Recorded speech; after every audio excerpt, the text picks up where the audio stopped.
طالبان څنګه ولې غلا کوي؟ سلامونه درنو لیدونکو، هیله لرم چې ویډیو تر پایه وګورئ. هغه طالبان چې له خلکو به یې په معمولي غلا لاسونه پرې کول، نن له غلو سره ملګرتیا کوي او غلاو ته یې شروع کړې ده.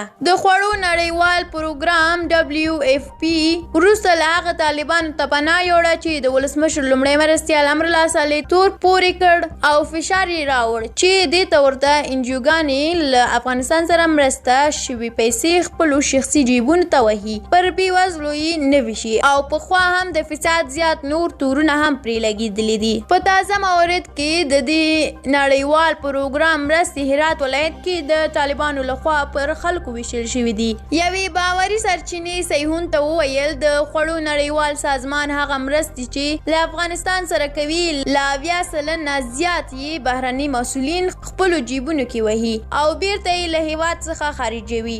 د سرچینې په خبره د دې لپاره چې د خوړو نړیوال سازمان باندې د حکومت لخوا فشار وارد شو چې د مرستو په غلا کې لاس لري او باید شفافیت په نظر کې ونیسي.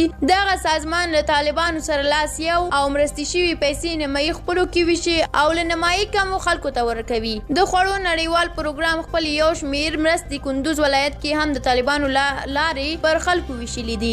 پر نړیوالو انجوګانو تور پورې دی چې شفافیت نظر کې نه نیسي او له بېوزله افغانانو سره مرستې شوي پیسې غلا کوي او بیرته یې بهر د خپلو کورنیو ته انتقالوي. نو دا د بیت المال پیسې دي، د افغانانو په نوم راځي او افغانانو ته نه رسیږي. د افغانانو د دې پیسو حساب به حتمن کیږي. هر چا چې بیت المال وخوړلو بخل ورته نشته.